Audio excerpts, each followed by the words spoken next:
Hello and happy Sunday. So today I thought I would get back to this album of historic artifacts, and you've probably seen some of my other videos of these.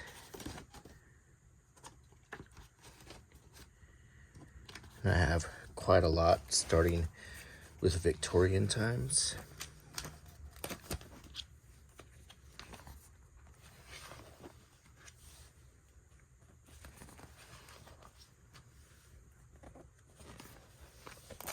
But now I have some new sets I thought I would show you. And I thought I would do one today. I have the home front and the RAF at war. And I thought, well, the RAF at war is kind of an interesting topic, and I've never even seen this pack. Purchased this in Greater Yarmouth, England, for £6.95.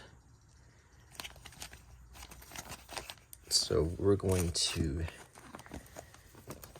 move up in time to World War II. So we've got a lot of newspapers and letters and ephemera to flip through here to get through all of this. This is World War I.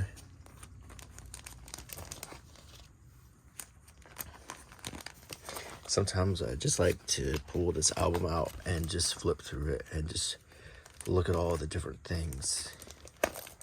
It's just like a vault of historic items that I can look at and touch and read, and whole books and magazines are in here. And this is a whole book and a whole newspaper, tobacco cards, even the backs of the tobacco cards.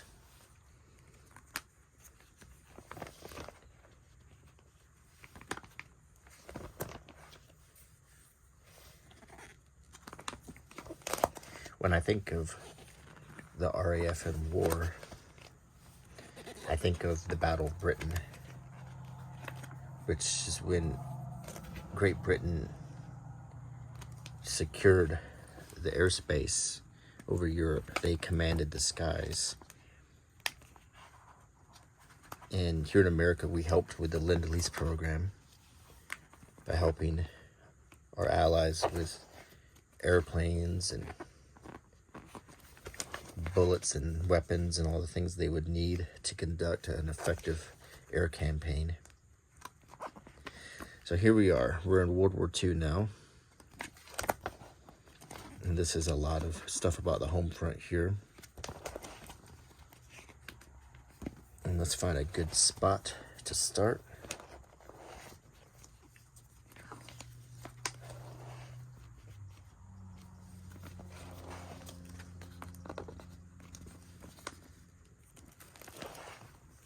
Okay. So this is Americans in the war here. So we'll start right here. So this is the card that comes in the pack, RAF at war. It's got the emblem that you would find on British aircraft to signify a British airplane. And it says, designed and printed in Great Britain. Produced and designed by the Memorabilia Pack Company, 16 4th Street, Edinburgh. And it gives you, there's a little card that you can keep here that has a description of all of the items.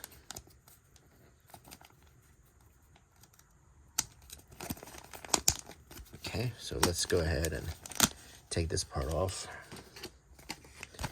Now, take the items out of the bag. And now what I like to do is get some collector pages ready. So I usually start with a page for the tobacco cards. Make sure it's oriented, right?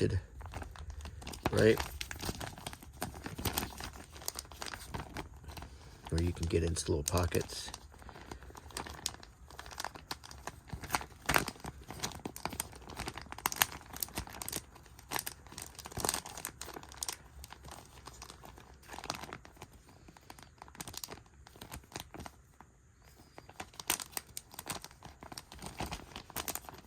There we go. Got it oriented, right? Okay.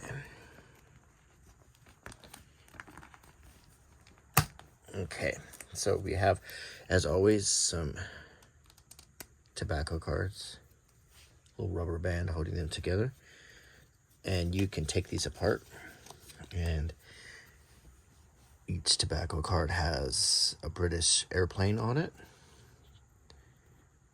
This is a Supermarine Spitfire, and of course the Spitfire is a famous British plane. And on the back there's a little text about it. The Spitfire is a single-seater fighter monoplane in which many of the lessons learned by Supermarine Aviation Vickers Limited in producing high-speed airplanes for the Schneider Trophy contest have been incorporated. All metal stressed skin construction has been used. The pilot's cockpit is enclosed, and a retractable undercarriage is fitted. And I think this is the plane, if you watch the movie Dunkirk, that Tom Hardy was flying. That was a really fun movie to watch. Here we have an Avro Lancaster, and it looks like a light bomber. Let's see.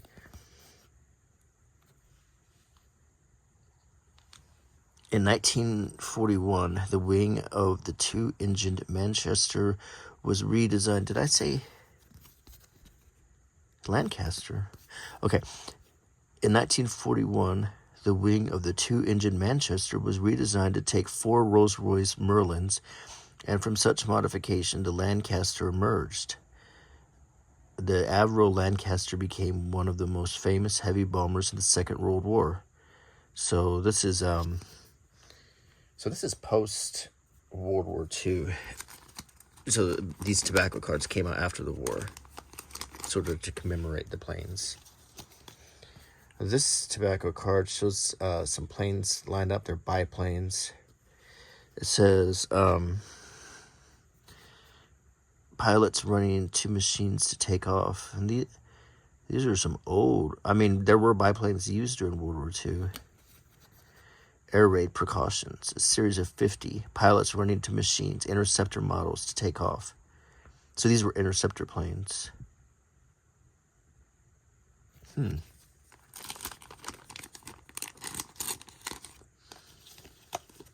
This is Miles Magister training aircraft. So this is when I was in the Air Force, they used a plane called the T-38 to train pilots.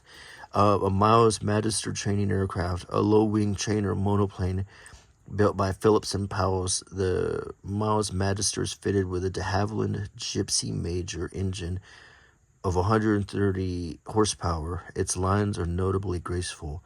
The wingspan is 33 feet to 10 inches, and the length 25 feet 3 inches. Huh.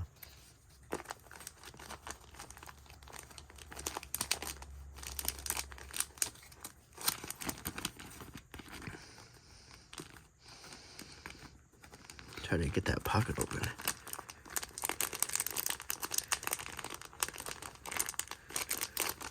I may have a bad sheet here.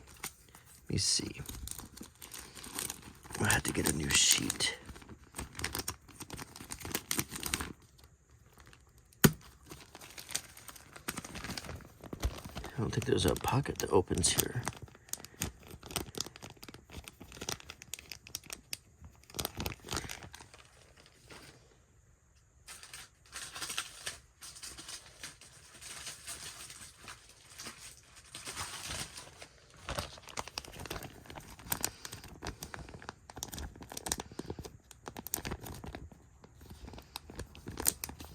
There's one there. There's one there. But here, it's not opening.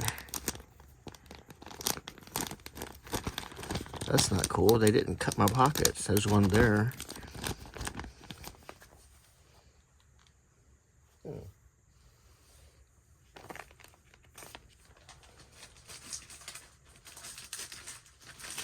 Let's take off the bottom here.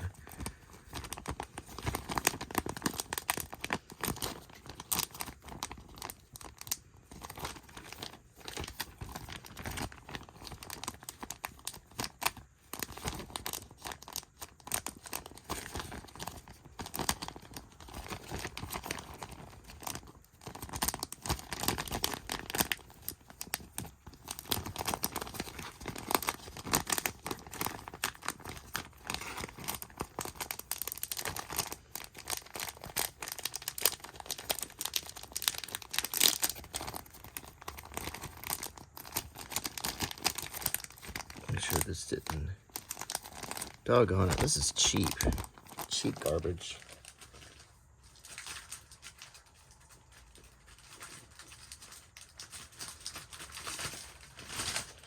Are any of these any good?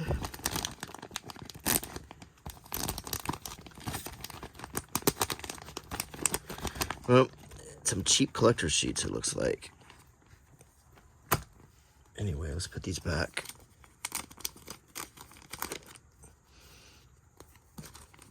It's kind of hard to get good stuff nowadays.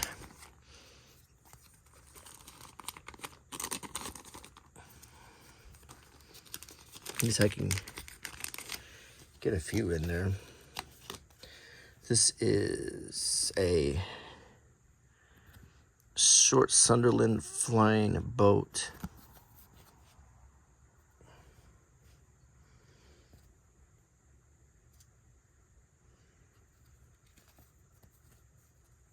Short Sunderland flying boat. And it really looks like a flying boat.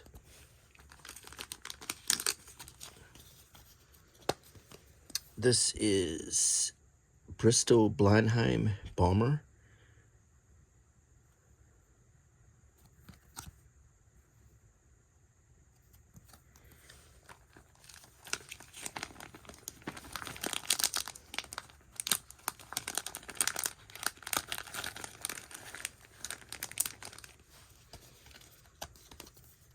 This is a Vickers Wellington bomber. And I think we talked, well, no, it wasn't the Wellington, it was a Manchester. This is the Hawker Hurricane fighter.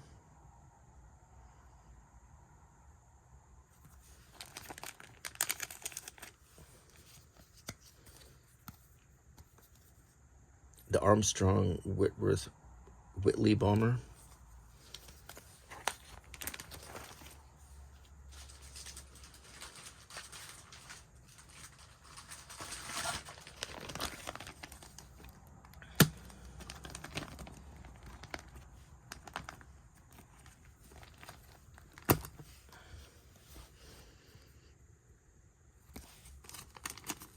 Put it here.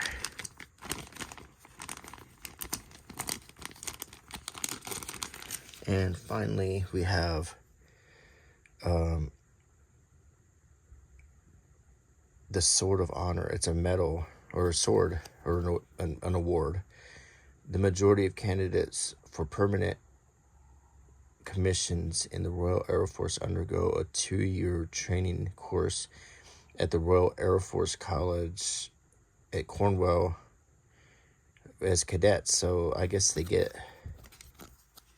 let's see,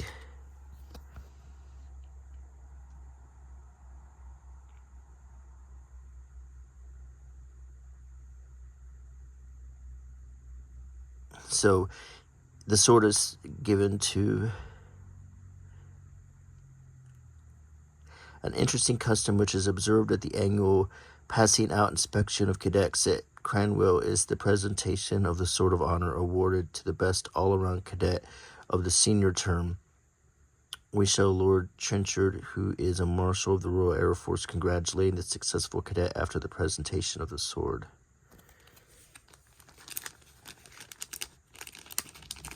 kind of disappointed in my card sheets here. Let's see. Now let's get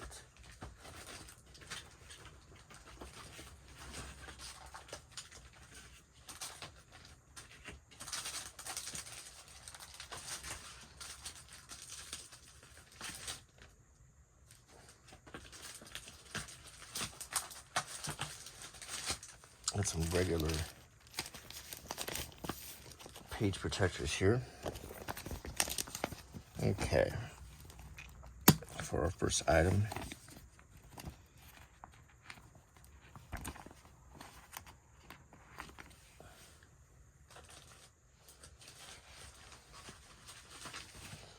get a few more pages in here.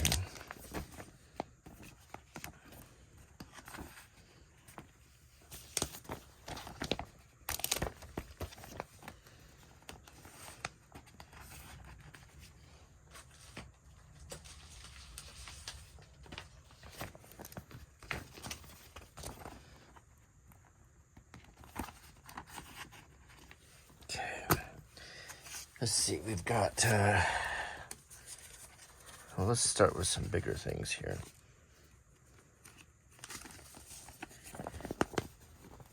This is cool, Airmail magazine. Wow, let's kind of get that crease out of it. Oh, wow, look at that. Dependable operation, roto, constant speed, variable pitch propellers. This is so cool. The Boston Deep Sea Fishing and Ice Company Limited. It's an ad. Through the routine and valor of our airmen and sailors, Britain's proud heritage of the freedom of the seas is steadfastly maintained. We of this company feel that this provides a fitting occasion for us once again to express our admiration and gratitude to the airmen of the coastal and other sea patrols. And then this is a full book. I mean, there's tons of pages in this. Sixpence, September 1944. There's a picture of Churchill. Air Commodore, the Right Honorable Winston Churchill.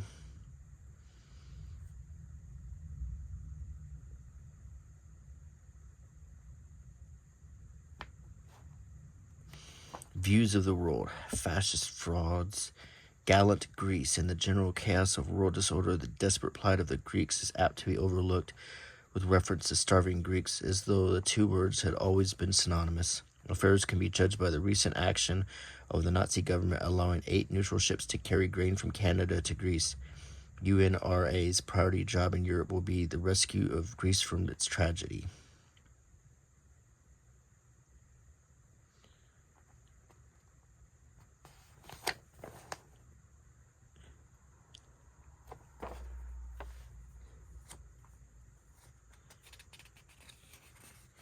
And it's about the air marshals.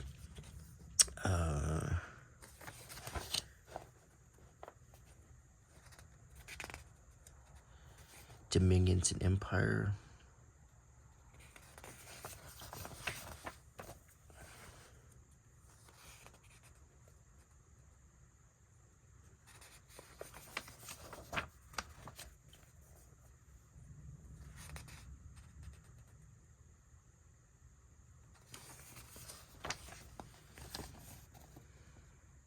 There's a little cartoon.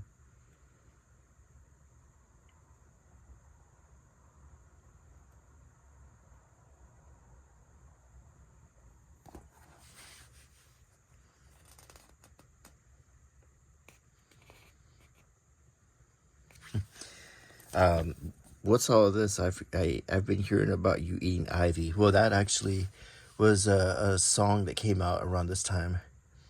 It's like something about a kid will eat ivy. Wouldn't you? It was a popular song that was kind of like the equivalent of a meme.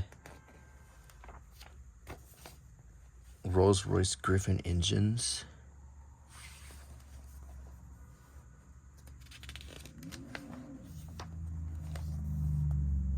The Battle of Britain.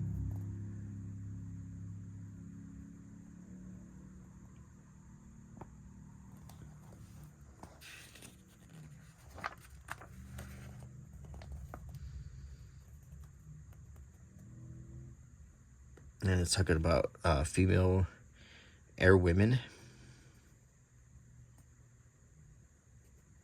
Oh, I guess she's in a beauty competition for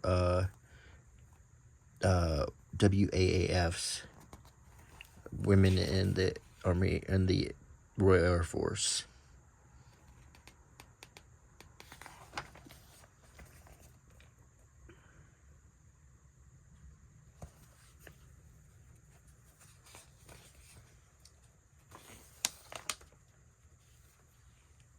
It's just really cool to have a whole cover to cover magazine, and you can look at the page numbers. They're all there. Like 7, 6, 7, 8, 9, 10, 11, 12, 13. I mean, this is a whole reprint of a magazine. High quality print. And you even see like the rust around where the staples were at. I mean, just these little touches make it look so real.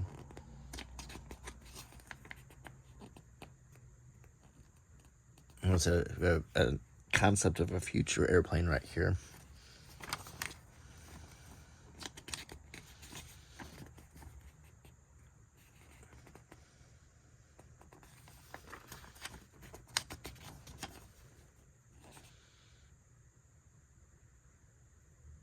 That's a really cool ad for the Spitfire.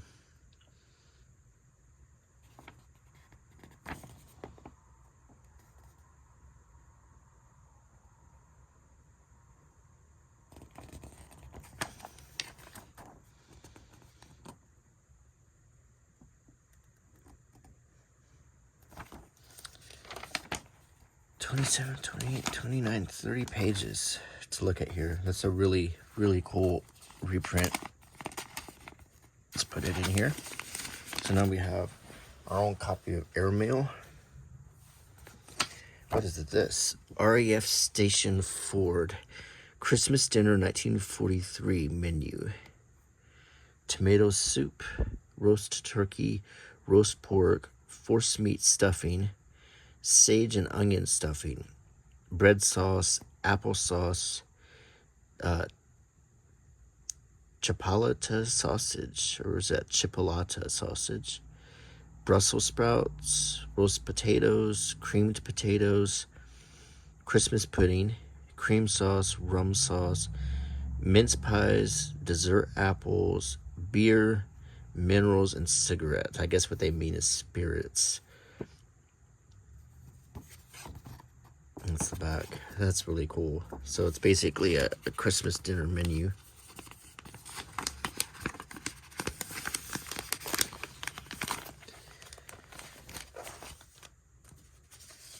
Here we have, looks like an after action report. It's a basically an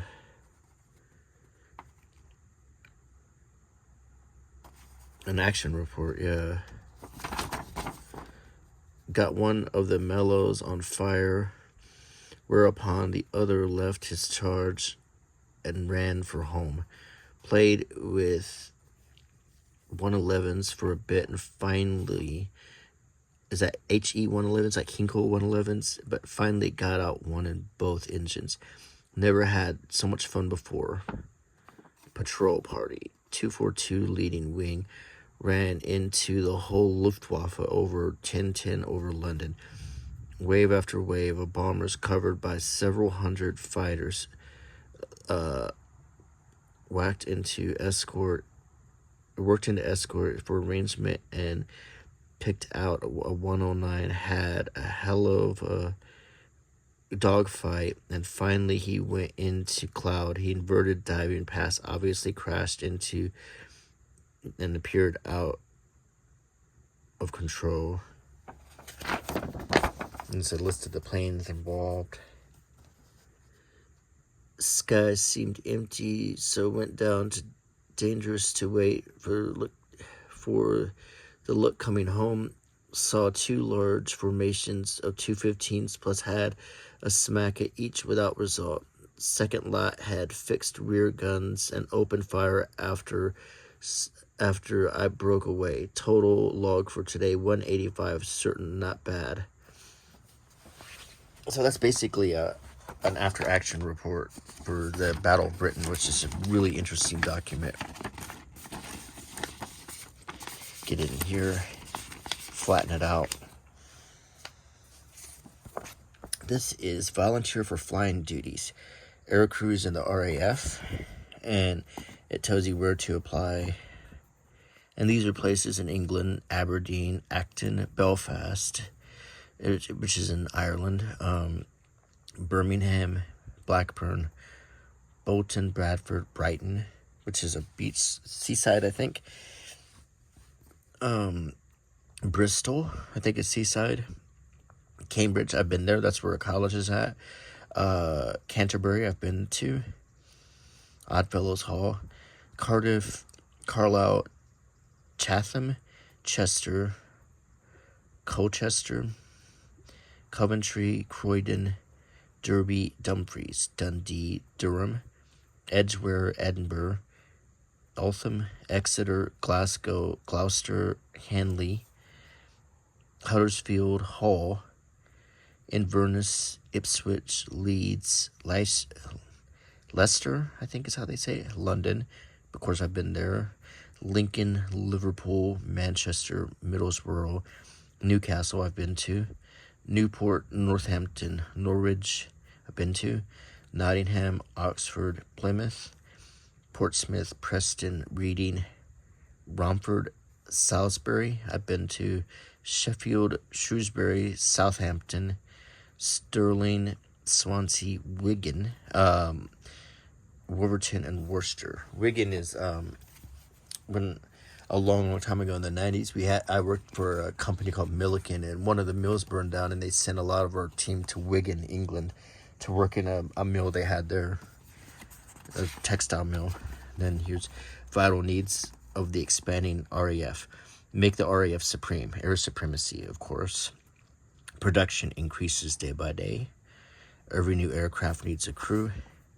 Britain must provide air crews. Only the best are good enough. And immediate enrollment. Then different positions: pilots, wireless operators, air gunners, and air observers. These are flying duties. Here's the qualifications. You have to be at least 18 for all of these jobs, and you can be no older than 31. It's really raining outside. All aircrew candidates enter through the ranks. On completion of training or after a period of active service, there are prospects for pilots and observers of a commission as acting pilot officer. In any case, nobody in aircrew service relieves less than a rank of sergeant when fully trained. And that's something that differs in America. All of our aviators, well, no, it's not true. Not all aviators, but all pilots are officers. All navigators are officers. All bombardiers or electronic warfare officers are officers.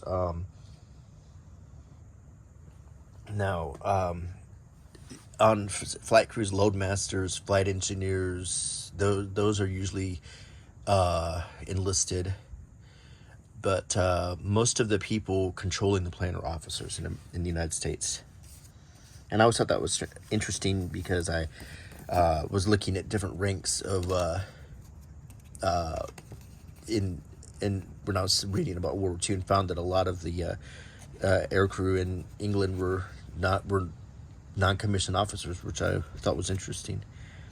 Not to be carried in aircraft. Instructions and guide to all officers and airmen of the Royal Air Force regarding precaution to be taken in the event of falling in the hands of the enemy.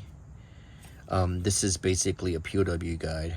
And when I was in the military, they said, we had very strict rules about what you could say or do if you were captured, what the enemy will try to find out from you, any information about any unit in the Air Force or the Navy and Army, what is your squadron number. They want to know about troop movements,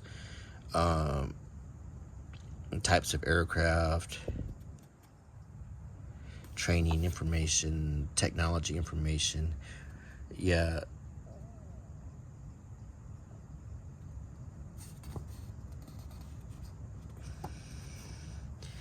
Don't carry or allow anyone else to carry any papers, official or private, on the flight. An envelope may give away old train. An envelope may give away information. Everything gives away something, even an old train ticket or bill. Turn out your pockets as a matter of routine before going up, even if you don't expect to go over the enemy lines. Don't allow your kit to bear any tradesman's tabs or labels of your school or station, or have any marks other than official on your identity disc. Don't forget to destroy, if possible, your aircraft, maps, etc. by fire if brought down. You have instructions, but don't forget the imperative necessity of giving effect to them. You might have noticed in the end of Dunkirk, after Tom Hardy's plane went down, the very first thing he did was destroy it. Don't, while in flight, make any notes on performance or shortcomings of aircraft, armament, or equipment. Don't give any information other than name, rank, and number. If you stick to this, the interrogator is completely defeated. Don't refer in any circumstances to your unit and position. A careless word may cost old comrades their lives. Don't forget there are expert interrogators who will obtain information from you if you enter into conversation with them on even seemingly unimportant subjects. Silence alone is safe. Don't try to be clever and invent false information. The interrogators have great experience and will find you out. Don't talk shop. If you have plans to discuss, do it in the open air, and even then take care, even trees have ears. Don't jump into the conclusion that your room is free of microphones because you cannot find one. The enemy has years of experience. Don't believe anything you are told from enemy or possible enemy sources. Don't address letters in such a way as to indicate whereabouts of your station or any unit of any service. Letters to officers or other ranks of the RAF should be addressed to their homes or CO Air Ministry. Don't broadcast. It helps the enemy and contrary to orders. Don't be downhearted if captured. Opportunities for escape will present themselves. It is the duty of prisoners to make such attempts, which in themselves have a very appreciable nuisance value. In accordance with the custom of service, parole should not be given to an enemy by an officer of the Royal Air Force. Don't forget to keep your eyes and ears open. We want information useful to others wishing to escape.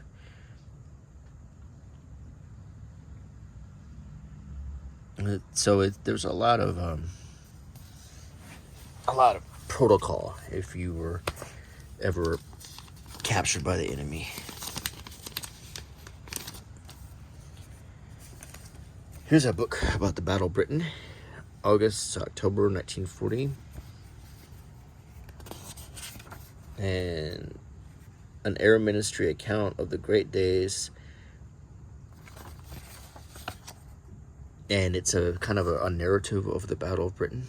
And I don't know if this was something that was sold in local bookstores or what, but it's very cool. First published 1941.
very cool.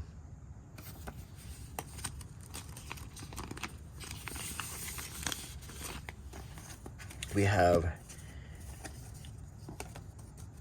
let's see, a couple cards. These are poster postcards.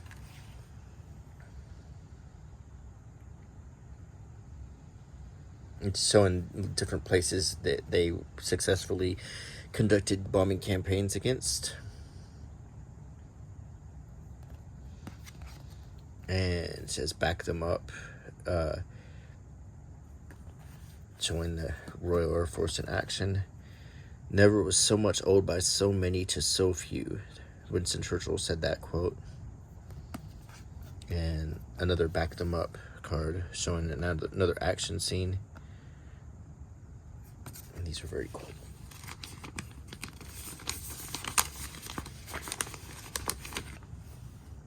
Got that one in upside down.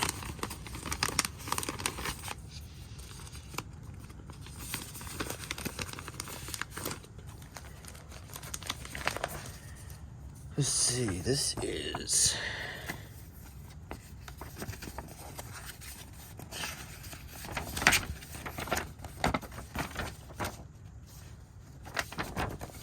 the Borough of Hendon, Fighter for Fighter Fund, Headquarters, Central Library, Herndon,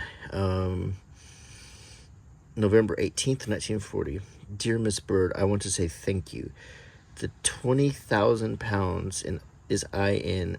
The 4 fighters are up. No, sorry. The 20,000 pounds is in. The 4 fighters are up, and that is another job done. I cannot permit the campaign to close without placing on record our deep sense of appreciation for your personal service. The fund made a flying start in August. Then the night raiders curtailed most of our activities until, for a short while, it was touch and go as to whether Herndon could keep its promise. But the unquenchable enthusiasm of your voluntary workers turned the scale, and I believe we are the first London borough to provide such a considerable sum of time. A personal word, too. Leading this campaign has been one of the most exciting adventures of my life. And at every step of the way, your courage, resolution, and good humor have been tremendous support. Thank you, if I may say so. Thank you 20,000 times. And so I guess she was able to raise a lot of money.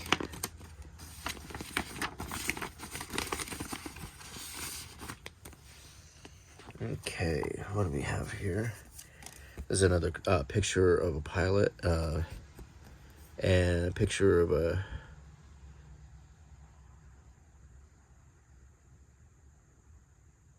bomb they're painting and all of the hits they've done. Let's put this with the cards.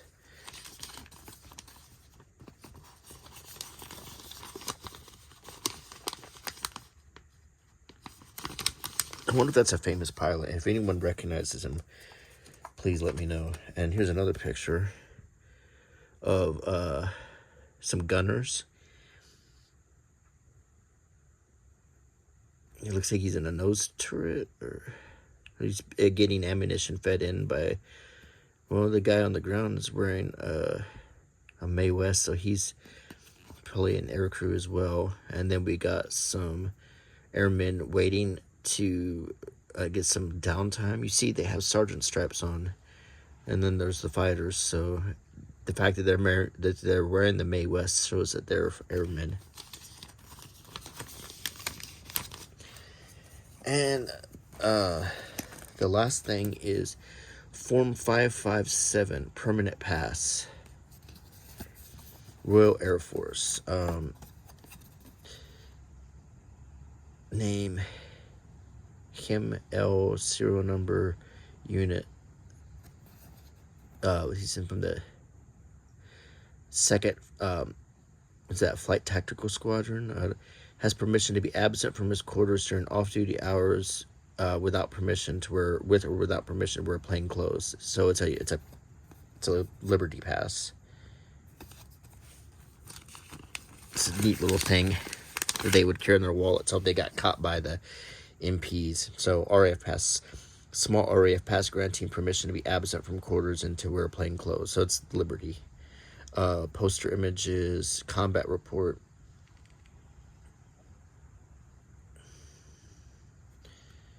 Miscellaneous cards. Battle Britain, comprehensive account of the first great air battle in history, full of facts and figures relating to the few. A flying duties leaflet, a wartime RAF recruitment leaflet.